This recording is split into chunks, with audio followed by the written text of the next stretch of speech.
faire à peu près le travail des milieux excentriques. Et comme là, il n'y en a pas, ils doivent le faire. Donc. J'espère que la retourne va vite tourner.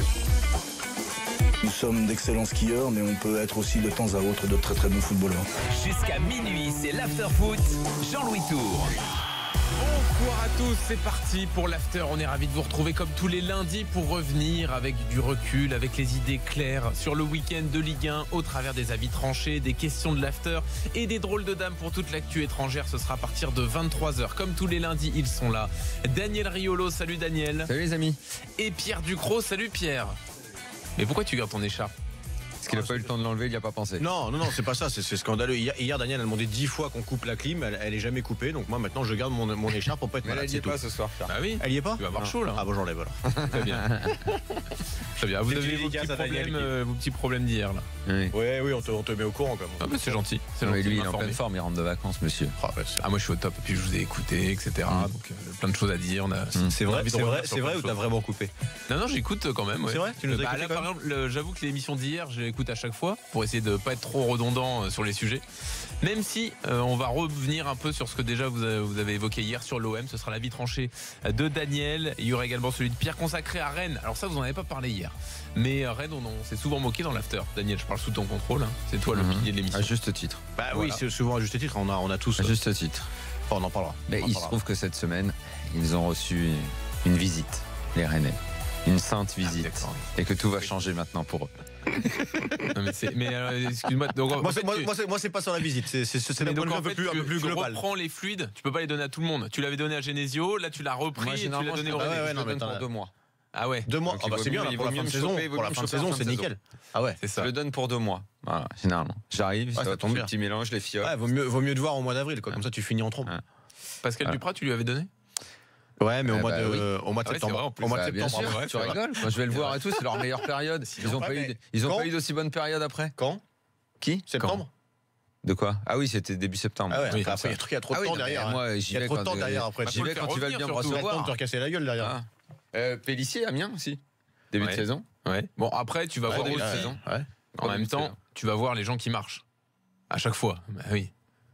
Tu vas rarement là où Ah, c'est très compliqué. là, t'es en train de mettre. Ah oui, t'es en train là, de dire que c'est non. pas le Je suis en flux train de de mettre Daniel fin à qui l'histoire fait. de- Ouais, voilà. je le vois pas comme ça. Il faut vraiment, Ah, ouais.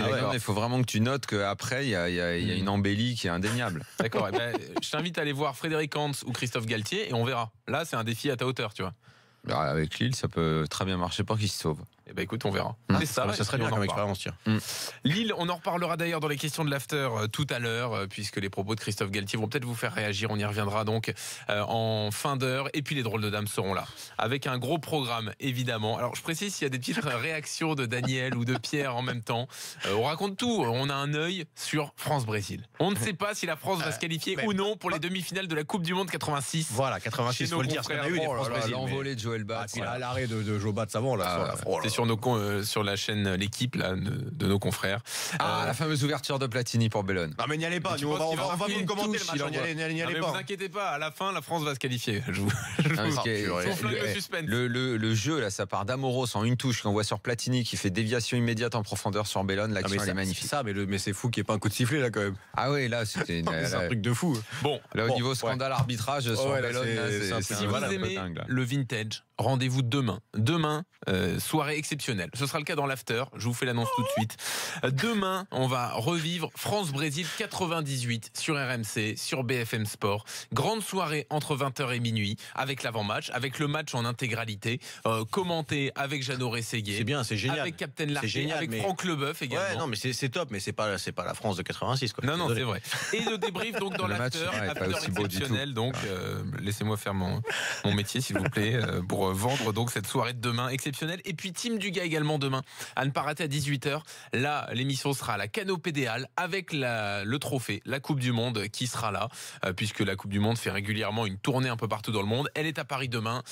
Team Dugas sera sur place avec Christophe et pas mal de champions du monde 98, ceux de notre Dream Team, Manu Petit, Franck Leboeuf, Lionel Charbonnier, mais également Marcel Desailly, Christian Carambeu, Vincent Candela. Donc, Team Match. Dugas spécial demain. Match qui aura lieu, comme le dirait Dugas, à l'arène U.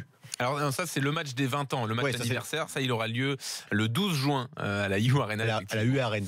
Ça ce sera le match anniversaire contre une sélection mondiale, ce sera un peu plus tard. Mais il faut que nos auditeurs les plus jeunes et les moyens jeunes, parce que ceux de notre génération, mais même moi, tu vois, à chaque fois je suis étonné, il faut le revoir, prennent bien conscience qu'il n'y a jamais eu de défenseur latéral plus fort que Manu Amoros dans le football français. Que je pense que dans le foot d'aujourd'hui, il joue attaque en droit, attaque en gauche, il joue où il veut. Techniquement, c'est costaud. Un joueur, mais non, mais à tous les niveaux. Il avait des appuis. Il est extraordinaire. Un centre de gravité. Manu Amoros, c'est fabuleux. Il avait des bons coups de tête aussi. À l'OM, ils l'ont eu. Il était bon, mais peut-être un peu plus tard dans sa carrière. Un peu trop tard. Je pense que c'est celui de Monaco qui est le meilleur. Et Coupe du Monde Euro 84, bon, il se fait expulser dans le premier match, mais sur cette Coupe du Monde là. C'est du Danemark, Euro 84. Ouais. Mais il est incroyable. Vraiment. Lizarazu, pour toi, non, ça arrive pas à la cheville. Mais même pas à la cheville. Mais je te promets, sans lui faire. En plus, c'est même pas. folie, un non compliment pour Lisa, qui est un très très grand défenseur. Mais l'autre est tellement fort. Il y a pas. Non, il y a pas. C'est même pas insultant pour Lisa. D'accord. Vraiment pas. Kurzawa. Très bien, c'est pour finir avec un sourire. Il suffit de regarder, allez voir quoi. Oui, alors vous pouvez rester avec nous aussi sur BFM Sport. On fait les deux, nous. Oui. Mais tout le monde n'a pas deux télé à disposition, Daniel. Tout le monde n'a pas tes moyens, je le répète tous les lundis. Enfin, mais à la radio. Je sais que maintenant tu penses qu'il n'y a que la télé dans la vie, mais il y a les deux. L'after, c'est principalement la radio. Oui, alors c'est assez compliqué quand même de faire les deux. Non, tu peux mettre la radio et tu jettes un coup d'œil sur. En plus, c'est bientôt fini. Dans 2 minutes, il y a les pénaux. D'accord. Moi, je disparais. La séance de pénaux, je disparais, je vous préviens. Séance de pénaux. Faut me couper la tête. J'imagine que tu donnes les 5 tireurs des deux côtés, Daniel. Côté brésilien, je vais avoir plus de mal. Côté brésilien. Côté français, ouais, mais côté brésilien, moi, je sais que Zico tire et marque, je sais que Socrates rate, je sais que Julio César l'envoie sur le poteau. Après, donc ça m'en fait combien là? 3. Non, mais déjà les Français. Les Français. Bossis. Le premier doit être Stopira. Bossis. Il doit y avoir Giresse. Non, Bossis tire pas. Bossis tire pas? Bah non, il est traumatisé de 4 ans avant. Donc après tu as Amoros, il tire. Tu as Bellone, Platini qui l'envoie dans les nuages et Louis qui met le dernier. Très bien, bon voilà, donc ça c'était en 86, on va revenir à aujourd'hui donc avec nos avis tranchés, avec également les drôles de dab, gros programme pendant 1 heure. Et Louis qui est le moins technique des Bleus. Louis Fernandez est peut-être le moins technique de l'équipe, mais il est monstrueux Louis. Voilà, il est monstrueux, lui aussi il donne une leçon à plein de mecs dans les milieux de terrain qu'on a aujourd'hui, c'est... Alors je précise à Louis, si tu nous écoutes, ne t'arrête pas au début de la phrase. Louis était le moins technique de l'équipe. Il y a eu une suite dans la phrase de Daniel. Évitons-nous quelques textos. On en a parlé 1000 fois de ce match ensemble. Oui, bien sûr. Non, mais il est fantastique. Vraiment fantastique, Louis. Vraiment. On revient à 2018, Daniel? Oui, allez, c'est parti. On y va. Voilà. On y va sur l'OM. Jingle Riolo. Moi j'ai joué au tennis le 28, putain je me suis fait un boxing day de tennis mon vieux là. Tout ce que tu fais entre Noël et jour de l'an c'est du boxing day. C'est boxing day. T'as fait quoi toi au boxing day? Il allait faire les courses, il était chez Auchan, il a fait le boxing day de chez Auchan quoi. Magnifique. Alors Daniel, donc tu veux revenir sur ce qui s'est passé hier, la défaite de l'OM face à Lyon, 3-2 à domicile, à nouveau dans un grand match. L'OM s'est donc pris les pieds dans le tapis. Et toi tu veux revenir et insister, même si tu en as parlé hier, sur la préparation, sur l'avant-match. Ouais, et je pense que aujourd'hui dans le foot, la donnée communication est très importante, bien plus qu'on peut le penser peut-être, où on se dit c'est quelque chose d'accessoire qui n'a pas de répercussion sur ce qui se passe sur le terrain.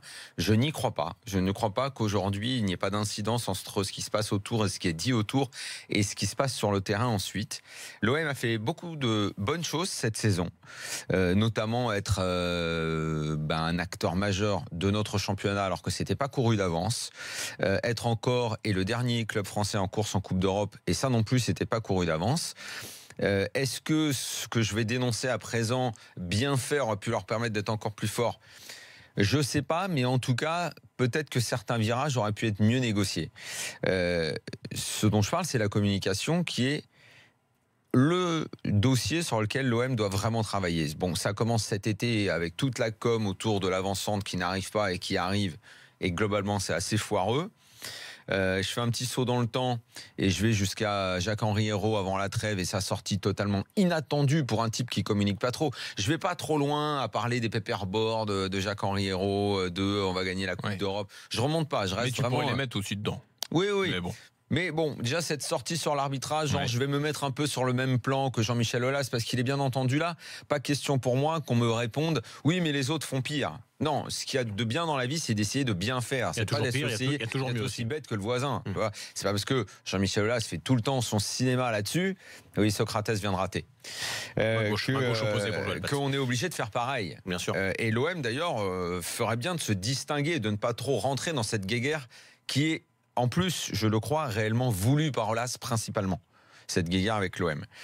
On a eu ensuite. Et en plus, si je peux te couper 2 secondes, je pense que l'OM avec le. Oui, tu peux bonifier mon avis tranché. Avec, moi, je sais pas, j'espère que ça va bonifier, que ça va pas le tuer. Je ne suis pas comme Jean Bretagne qui ne veut pas être interrompu. Non, mais lui, il est au sommet, il peut pas être bonifié. Je pense que c'est la différence avec toi. C'est pour ça. Non, mais en plus avec ce qu'affichent les Marseillais sur le terrain ou ce qu'ont affiché les Marseillais sur le terrain, en plus, ils auraient tout à gagner justement à prendre de la hauteur au niveau de la com, parce qu'il y a un état d'esprit collectif sur le terrain qui est très très bon. Voilà, je vais m'arrêter là, mais qui est très très bon. Et ça ne nécessite pas d'aller faire des pleureuses ou quoi que ce soit à l'extérieur. Avant les 2 matchs contre le PSG, là pareil, totalement incompréhensible la façon que le club a de communiquer. Bon, ils prennent une tôle le premier match, ils sont vraiment pas à la hauteur de l'événement. Sur le deuxième, gestion de match, pareil, communication post-match. J'y reviendrai sur le phénomène Rudy Garcia. Là, pareil, on ne comprend pas. Et on arrive à ce match qu'on attendait depuis des semaines. On en parlait. L'OM est dans une période excellente, vraiment. Lyon est dans le trou. Il n'y a pas du tout besoin de se mettre la pression. Il y a besoin de rester très calme, de bien gérer les émotions. Tu sors d'un match de Coupe d'Europe qui a été exemplaire. Très bon, il faut rester calme, surtout pas motiver l'adversaire, le laisser dans sa mouise, là où il est en train de mijoter, de gamberger parce que rien ne va pour lui, il s'est tapé la honte, alors que toi tu as été encensé jeudi. Non, tu fais des déclats extravagantes que j'avais pas entendu depuis très très longtemps, hein. Le côté on va les exploser et tout, je trouve ça dingue. Bon, et encore une fois, si des gens pensent que ça n'a pas de conséquences, ils se trompent complètement. Bien sûr que ça a énormément de conséquences. Ça a mis de la nervosité, ça a mis une mauvaise pression, même sur l'OM. Et une bonne sur Lyon.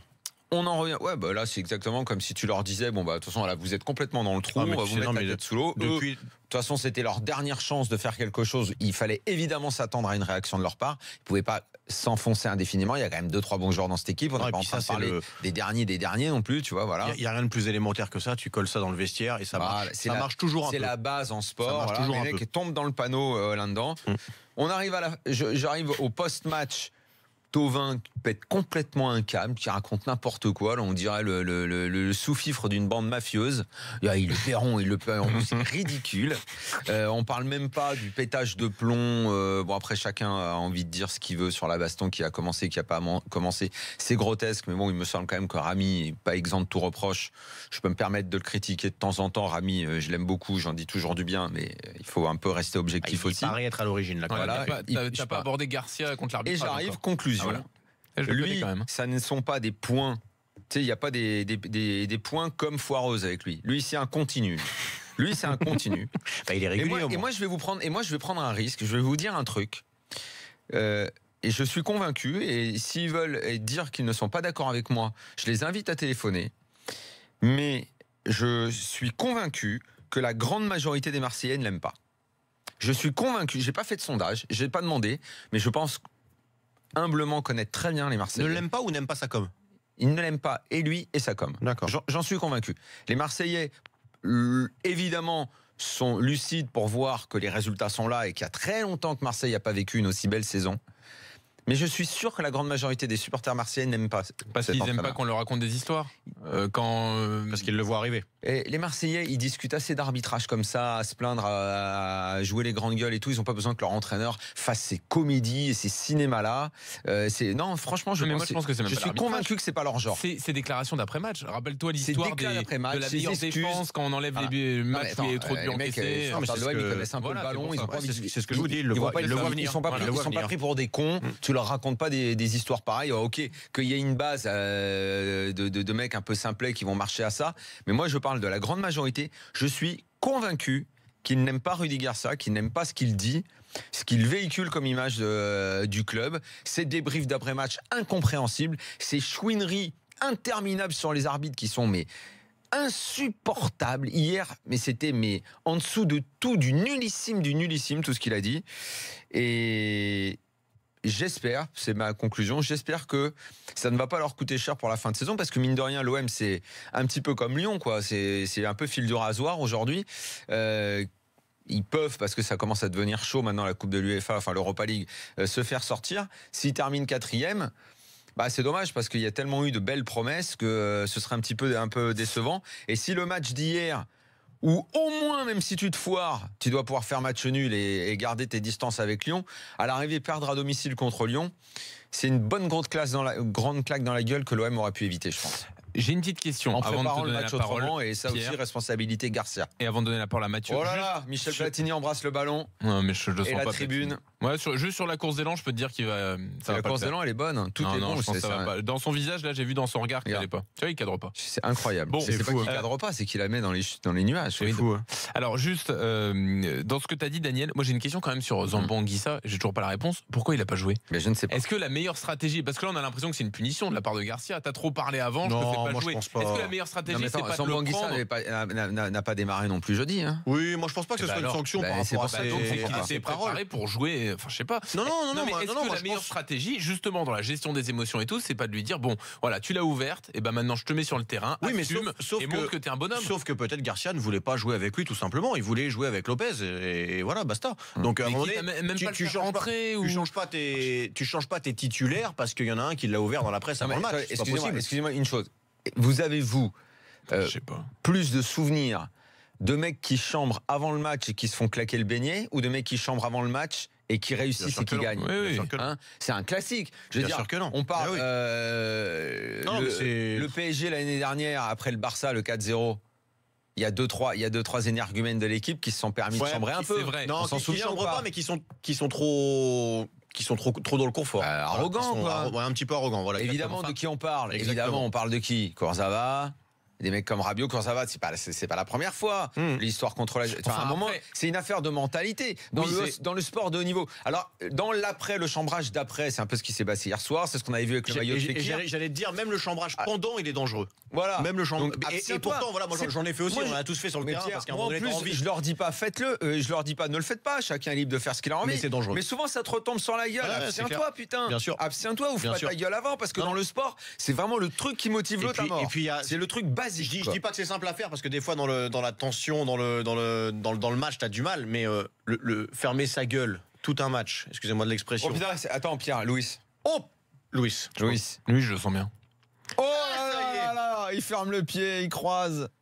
Et voilà. On les connaît par cœur, 16e match. Et voilà. Exactement. Non, alors je disais c'est très dur à faire, mais il n'y a rien de plus jouissif quand tu joues un match de foot, en plus où il y a de la tension, où tu te tais tout le match, où ton adversaire justement est un peu dans le chambrage, etc. Et où à la fin tu lui mets, et où tu as juste un geste pour lui, quoi, juste un regard, ou juste un signe de la main, allez, 2-0 ou 2-1, ou... Il n'y a rien de plus jouissif sur un terrain de foot. Voilà, nous on n'a rien dit, mais on a été plus fort. Alors sur les provocations et tout sur la fin de match, on a quelques infos à vous donner aujourd'hui. On va donner la parole à Mathieu au 32-16, supporter marseillais. Mais avant cela, les directs. Il y a Brest-Nîmes, un match de Ligue 2 ce soir. Ça se passe à il y a Brest. les Nîmes, hein. Il va y aller Nîmes sans doute. David Filippo est sur place. Salut David. Salut à tous. 78 minutes de jeu. Effectivement, Nîmes est très très bien parti ce soir au stade Francis Leblé, puisque les Nîmois mènent 2-0 grâce à Umut Bozok à la 34e et Anthony Briancion à la 48e. Énormément de temps mort dans le jeu, et le jeu extrêmement haché. Beaucoup de cartons jaunes, beaucoup de tension ce soir, parce que c'est vrai que si les Brestois perdent ce soir, c'est terminé a priori pour la Ligue 1. En revanche, comme tu l'as dit Daniel, eh bien Nîmes file tout droit vers la Ligue 1 avec cette victoire, même si ça ne sera pas encore fait de manière comptable. 2-0 donc après 78 minutes de jeu pour Nîmes ici à Brest. Merci David. On suit un match de Pro A également entre Chalon-Reims et Le Mans, 75-74 pour Chalon-Reims. Dans le 4e quart-temps, on est quasiment à la fin de la rencontre. Sur la fin de match houleuse et le retour dans les tribunes, Florent Germain a enquêté aujourd'hui, notre correspondant à Marseille. Bon, en gros, on avait détecté tout ça hier soir, mais les Marseillais sont vexés poussé par le chambrage, notamment de Marcelo. Les Lyonnais, eux, s'en prennent à Adil Rami qui a mis le feu aux poudres avec son coup contre Marcelo. Les délégués de la Ligue, ça c'est une info d'aujourd'hui, ont demandé donc immédiatement les vidéos dans le cadre d'une enquête. Les dirigeants marseillais sont aussi en train de récupérer un maximum d'images et de vidéos. L'une d'elles, notamment, montre Anthony Lopez qui donne, le gardien de but, une claque à un intendant de l'OM. Donc voilà ce qui est, c'est a priori le seul échange de coups dont il y a une vidéo et qui pourra peut-être donner une suite. Donc voilà pour les infos du jour. Mathieu nous rejoint au 32-16, supporter un Marseillais dans l'after sur RMC, sur BFM Sport. Salut Mathieu. Salut, bonsoir à tous. Ça va Mathieu? T'as entendu l'avis de Daniel? Mathieu.